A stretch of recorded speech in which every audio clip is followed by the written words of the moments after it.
రారు. అమ్మగారికి మీకేమో బయటికి తెలీదు. రారు. ఆ, సరే తల్లి. ఏం చేయాలనుకుంటున్నారు ఇప్పుడు?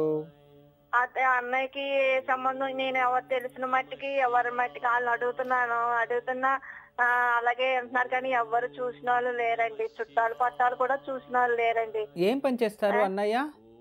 అన్నయ్య ఏమో ఆర్టీఓ ఆఫీస్ లో లైసెన్సులు చేస్తారండి. అంటే గవర్నమెంట్ ఎంప్లాయా? కాదండి, ప్రైవేటు. ఎన్ని సంవత్సరాల నుంచి? అంటే ఉంటాయండి, ఒక 15 సంవత్సరాలు 20 సంవత్సరాలు పెట్టి చేస్తున్నారండి. ఇప్పుడు వాళ్ళకి ఇంట్రెస్ట్ ఉందా పెళ్లి చేసుకోవడానికి? చెప్పండి. అది చేసుకోవడానికండి అన్నయ్యకి మేము అనుకుంటున్నాం, మాకు ఎవరు లేరండి. ఒక అక్క చనిపోయింది, ఒక అన్నయ్య చనిపోయాడు, నాన్నగారు చనిపోయారు. ఏంటి నాకా పెళ్లి చేశాడు, అతనేమో వెళ్ళిపోయాడు. పెళ్లి చేసిన 42 రోజులకే.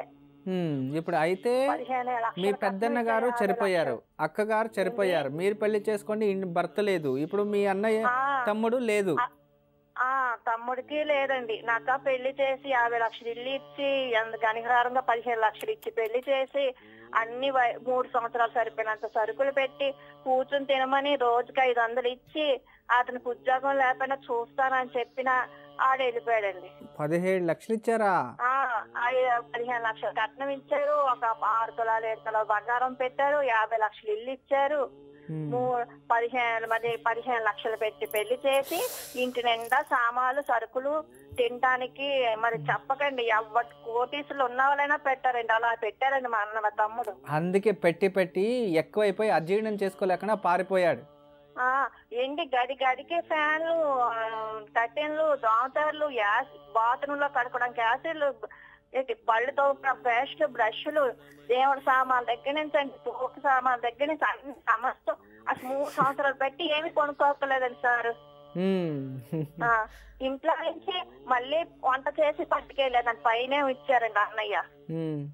సరే తల్లి, సరే. అందరూ అంటున్నారండి మీ చెల్లికి బాగోలేదు, మీకు బాగోదు, మీ అమ్మగారికి బాగోట్లేదు, ఇల్లు ఖాళీ చేసేయండి అంటున్నారండి.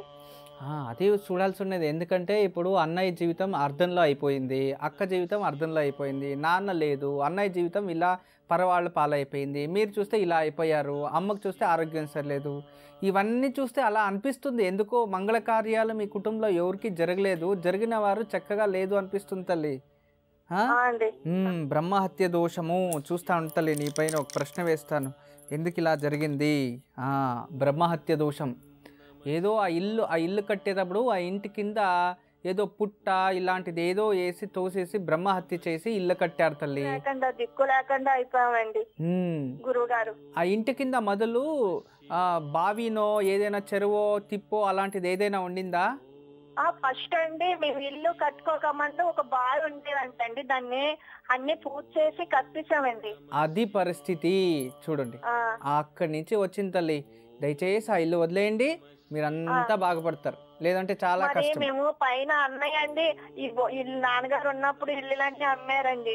ఆ అమ్మితే 4 బ్యాంకు వాళ్ళు హ్యాండ్ ఓవర్ చేసుకున్నారండి, వాళ్ళు డబ్బు ఇవ్వలేదండి.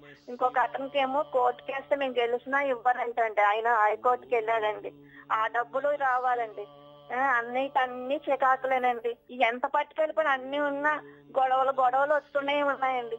అమ్మకి ప్రశాంతం లేదు, మాకును. ఇంకా మాకేమీ అక్కర్లేదండి.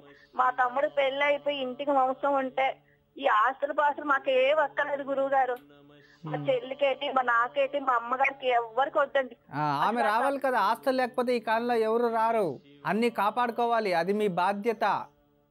అన్ని చక్కగా కాపాడుకొని చేసుకోవాలి. నేను కొన్ని పరిహారాలు ఇస్తాను, చేయండి. ఆ ఇల్లు ఖాళీ చేసుకోండి ఫస్ట్. అనుకూలమైతే బావి మూయించిన ఇంటిపైన ఉండకూడదు, దాన్ని ఖాళీ చేసుకొని ముందరగా మీ అన్నయ్య అంటే మీ తమ్ముడికి నేను కొన్ని పరిహారాలు చెప్తాను, చేపించమని చెప్పండి. ప్రతి మంగళవారము వేప చెట్టు మొదల్లో వేప నూనెతో దీపం వెలిగించమని చెప్పండి. ఒక 16 వారాలు. ప్రతి గురువారం గురు దేవాలయంలో దీపం వెలగడానికి నెయ్యి దానం ఇవ్వండి. ఒక 16 వారాలు నెయ్యి దానం. అలా ప్రతి శుక్రవారము గోమాతకి చేతిలో ఏదైనా తినబెట్టి 5 ప్రదక్షిణ చేయని. ఇవి పాపాలు, స్త్రీ దోషము, తర్వాత ఈ బ్రహ్మహత్య దోషం తగ్గి ఆ ఒక దీపం వెలిగించడం వల్ల ఆ దేవి అనుగ్రహం పరిపూర్ణంగా వచ్చి శత్రుత్వం దూరమై మీ ఆస్తి మీకు లభిస్తుంది తల్లి. ఇంట్లో ఆరోగ్యం కూడా వస్తుంది. నేను చెప్పింది చక్కగా చేయండి. ఆ పరమేశ్వరుని సంపూర్ణ అనుగ్రహం మీ కుటుంబపై ఉంది తల్లి. నమస్తే.